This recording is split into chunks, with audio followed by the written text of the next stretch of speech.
Ilang mga kababayan nating mangingisda sa bahagi ng West Philippine Sea nakaranas daw ng pangharas mula sa mga barko ng China. Dahil dito, tiniyak naman ng Philippine Coast Guard o PCG na kanilang poprotektahan ang ating mga kababayan. Si Bien Manalo sa detalye. Nitong Hulyo lamang, isang malagim na karanasan ang sinapit ng mangingisdang si Robert Mondoñedo sa karagatan ng Subic, Zambales na nasa 16 nautical miles ang layo sa bahagi ng Bajo de Masinloc na bahagi pa ng West Philippine Sea. Binangga kasi ng barko ng Chinese Maritime Militia vessel ang sinasakyan nilang bangka habang nasa laot. Yung kapatid ko po is nagpapahinga.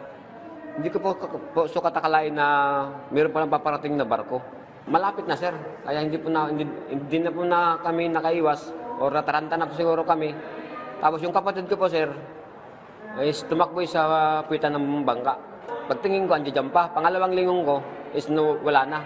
3 araw at 3 gabi siyang nagpalutang-lutang sa karagatan at tanging ang payaw lamang o ang pangitlugan ng mga isda ang kanyang kinakapitan. Halos butot balat, gutom at dehydrated si Robert nang matagpuan ng kanyang mga kasamahan. Pero hanggang ngayon ay hindi pa rin natatagpuan ng kanyang kapatid. Inisip ko na lang, sir, parang siguro hindi ko ata siguro panahon pa na mawala.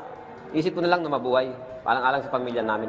Nananawagan pa ako sa mga Coast Guard po namin kung meron pong pag-asa na makamutan namin yung justisya doon sa kapatid ko.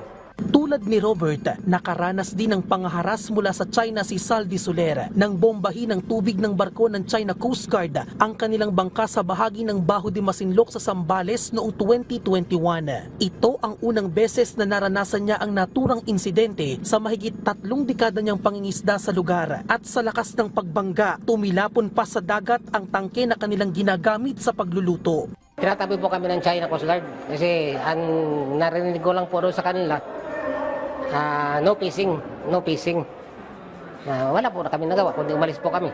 Inipit pa kami ng 2 barko ng China, 2 Coast Guard. Inipit kami, napagit na po kami. Nabalik po yung mga batangan namin. Gayunpaman, nagpatuloy pa rin silang maglayag at mangisda sa isa sa mga pinag-aagawang teritoryo. Ating teritoryo talaga po yun eh. Atin talaga yun, dapat ipaglaban natin yun kasi atin po yun. Pero sa kabila ng mga nararanasang pangharas mula sa kamay ng China, tiniyak ng Philippine Coast Guard na patuloy silang nakaagapay at puprotektahan ang kapakanan ng ating mga mangingisda. This is the reason why we are reaching out with the Bureau of Fisheries and Aquatic Resources for us to have complementing efforts. No? Sa mga pagkakataon na wala tayong Coast Guard vessel in Bajo de Masinloc, then BFAR can take over, and then at the same time, kung wala sila, Coast Guard will also be there to protect the rights of our fishermen. Mahigit 100 mangingisda naman mula sa fishing communities ng Subic, Santa Cruz at Masinloc, Zambales ang nahatira ng ayuda gaya na lamang ng food packs at tulong pinansyal na bahagi ng 2 araw na Kongreso ng Mangingisda para sa Kapayapaan at Kaunlaran na ginanap sa Subic Municipal Gymnasium, katuwang ang ilang ahensya ng pamahalaan. Nauna na ring nagsagawa ng basic life support training. Nagpapasalamat po ako sa ahensya ng gobyerno, sa ahensya po ng local government. Malaking tulong po ito para sa amin mga mangingisda. Paliwanag naman ng National Security Council, hindi pa napapanahon na magpasaklolo ang Pilipinas sa mga kaalyadong bansa. Pero tinitingnan na rin nila ang posibilidad na magrenta ng mga barko bilang karagdagang puwersa sa West Philippine Sea. Wala pa tayo doon sa sitwasyon na kailangan na nating magpa-escort, for example, sa Estados Unidos. Ngunit, nagdesisyon na magkaroon ng Joint Coast Guard Patrol. Ito'y inaaral na namin kasi nga mas mapapabilis yung ating pagdagdag ng ating mga assets, kumbaga, dahil magre-renta na lang tayo.